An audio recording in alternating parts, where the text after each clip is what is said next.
कुछ लोग हैं ऐसे जो हार के बौखलाहट से इस तरह का काम होता है, लेकिन चुनाव में इस तरह की लिए कोई जगह नहीं है। सब भाजपा वाले गुंडे हैं, उनको सबक मिलना चाहिए, उनके ऊपर एफआईआर होना चाहिए। प्रशासन से हमारी मांग है कि इन सबको गुंडों को पकड़ करके जेल में डालना चाहिए। ये तो जानबूझकर राष्ट्रीय जनता दल के द्वारा इस प्रकार की घटना को और उनके परिवार के सभी सदस्यों ने इस घटना को अंजाम देने में अहम भूमिका निभाई।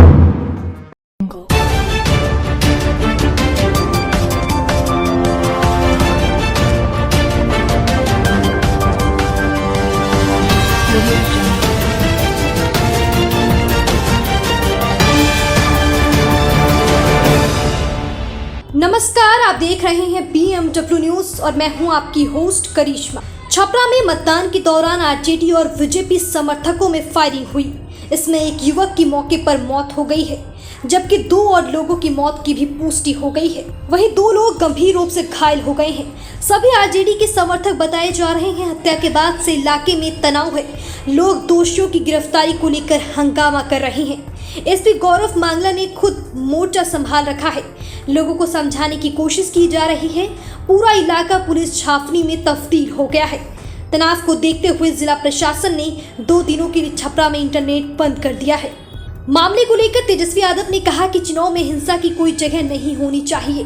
कुछ लोग हैं जो हार के डर से ये सब कर रहे हैं, लेकिन प्रशासन अपना काम कर रहा है। वहीं रोहिणी आचार्य ने कहा कि भाजपा के लोग डरे हुए हैं, लोकतंत्र की हत्या की जा रही है।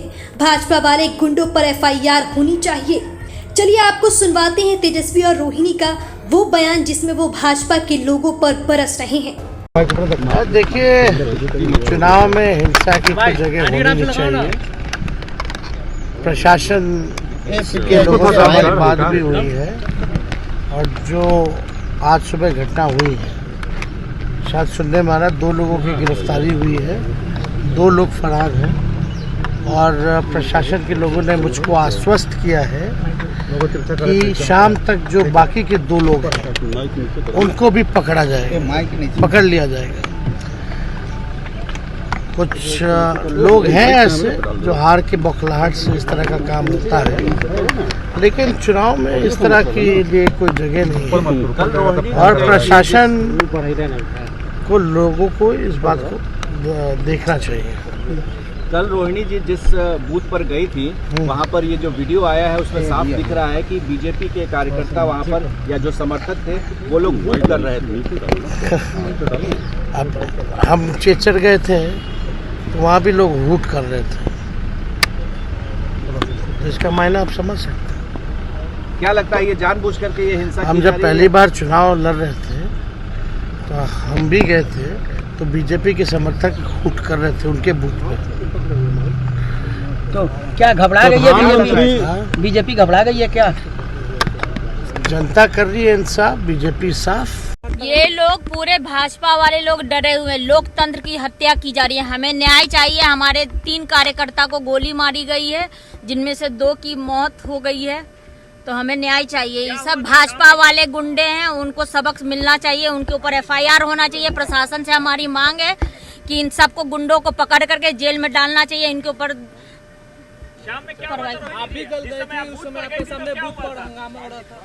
एज अ कैंडिडेट हमको अधिकार है हर एक बूथ पे। आप लोग भी सब कोई थे मेरे साथ। वहाँ पे हम बूथ लूटने गए थे देखने के लिए कि कितना पोलिंग हुआ, क्या हुआ।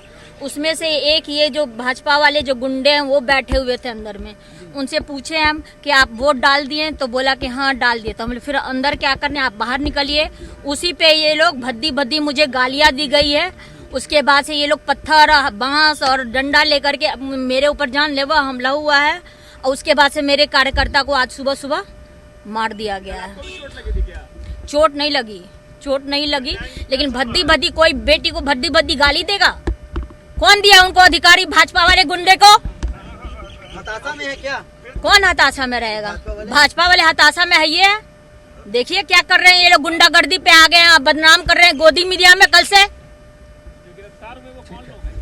भाजपा के सारे तो निकल गया ना, डिटेल जाके पता करवाई। बता दें कि मुफस्सिल थाना के तेलपा भिखारी चौक के पास फायरिंग हुई। इसमें मारे गए युवक की पहचान चंदन राय के रूप में हुई है, जबकि 2 घायलों की पहचान गुड्डू राय, मनोज राय के रूप में हुई है। घायलों का इलाज पटना के पीएमसीएच में हो रहा है। मामले को लेकर एसपी गौरव मंगला ने बताया कि कल वोटिंग के दौरान बीजेपी और आरजेडी समर्थकों में झड़प हुई थी। आज उसी की प्रतिक्रिया में फायरिंग हुई है। सारण के डीएम अमन समीर ने मौत की बात स्वीकार की है। कई राउंड गोली चलाई गई। कल रोहिणी आचार्य के बूथ संख्या 318-319 पर आने पर चुनाव के दौरान तनाव बढ़ा था। इस दौरान दोनों पक्षों के बीच पत्थरबाजी भी हुई थी। जैसा कि सूत्र ने बताया कि सोमवार को मतदान के दौरान रोहिणी आचार्य बूथ नंबर 118 पर पहुंची थी। आरोप है कि उन्होंने मतदाताओं के साथ गलत व्यवहार किया था। इसे लेकर मामला बढ़ गया और बात पत्थरबाजी तक पहुंच गई। रोहिणी किसी तरह भीड़ से बाहर निकली थी। मामले को लेकर रोहिणी आचार्य की तरफ से थाने में शिकायत भी की गई है। छपरा लोकसभा क्षेत्र की कल की घटना दुर्भाग्यपूर्ण है, इसकी हम निंदा करते हैं और इसकी पटकथा राष्ट्रीय जनता दल कल से ही लिखना प्रारंभ किया है। और जिस प्रकार से बूथ पर जाकर उम्मीदवार और उनके सहयोगियों के द्वारा न्यूसेंस किया गया है, उपद्रव किया गया है, ये दुर्भाग्यपूर्ण है। ये तो उनके शासनकाल की याद दिला दी।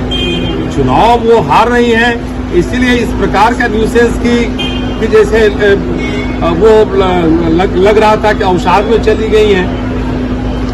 लेकिन अभी तक जो चुनाव हुआ है किसी तरीके का उपद्रव नहीं हुआ। नहीं हुआ है। किसी प्रकार का उपद्रव क्यों होगा? लोगों ने शांतिपूर्वक मतदान किया है। लेकिन छपरा की घटना को जानबूझकर वो एक उसे क्रिएट किया गया है। लोगों का आरोप है कि बूथ कैप्चरिंग को लेकर इस तरह की घटना हुई। नहीं, मैं तो बता रहा हूँ ना, इसकी पटकथा कल से ही लिखी जा रही है और ये दुर्भाग्यपूर्ण घटनाएं कल से ही हो रही है। वो बूथ पर जाकर उत्पात कर रही हैं। स्पष्ट लोगों ने देखा है कि बूथ पर कौन जाकर इस प्रकार के विवादों को जन्म दे रहा है। तेजस्वी यादव आरोप लगा रहे हैं कि वहां पर राजीव प्रताप रूडी हार रहे थे, जिस कारण नहीं, राजीव प्रताप जी रूडी जी हार रहे हैं कि जीत रहे हैं, वो उनको तय करना है क्या? वो तो मतदाता तय करेंगे। लेकिन बूथ पर जिस प्रकार से न्यूसेंस किया गया, ये कौन किन्हें देखा गया था? ये तो जानबूझकर राष्ट्रीय जनता दल के द्वारा इस प्रकार की घटना को और उनके परिवार के सभी सदस्यों ने इस घटना को अंजाम देने में अहम भूमिका निभाई। आप लोग शिकायत करेंगे चुनाव? निश्चित रूप से इस प्रकार की घटनाओं को हम सब बर्दाश्त नहीं करेंगे। हम सुशासन के प्रहरी हैं। हम इन सारी चीजों को भारत निर्वाचन आयोग को तो शिकायत दर्ज की ही जाएगी। साथ ही साथ कानून व्यवस्था को जो तोड़ने का काम किया गया है उस पर भी सरकार कार्रवाई करेगी। स्थानीय लोगों का आरोप है कि पुलिस की सक्रियता कम रही। देर शाम में पुलिस पेट्रोलिंग करने के बाद शांत हो गई। अगर पूरे रात और दूसरे दिन भी पुलिस की तैनाती रहती तो ये घटना नहीं होती। हालांकि घटना के बाद एसपी गौरव मंगला अपने दलबल के साथ घटनास्थल पर कैंप किए हुए हैं। ऐसे ही तमाम अपडेट के लिए बनी रहे BMW न्यूज के साथ। हमारी खबरों को लाइक करें, ज्यादा से ज्यादा शेयर करें और चैनल को सब्सक्राइब करना ना भूलें। धन्यवाद। तमसोमा ज्योतिर्गमय गुरुकुल शिक्षा मंदिर संस्थान के साथ बनाए अपना भविष्य। रेगुलर और प्रोफेशनल कोर्सेज, सेकेंडरी और senior secondary courses, law, teachers training courses, pharmacy and nursing के साथ पैरामेडिकल में डायरेक्ट एडमिशन पाए। वेबसाइट विजिट करें या दिए गए नंबर पर कॉल करें। हमारा पता है गुरुकुल शिक्षा मंदिर संस्थान, कल्याण चौक, DS कॉलेज रोड, कटिहार। हमारा वीडियो अगर आपको अच्छा लगा हो तो आप हमारे वीडियो को शेयर करें, लाइक करें, हमारे चैनल को सब्सक्राइब जरूर करें। धन्यवाद।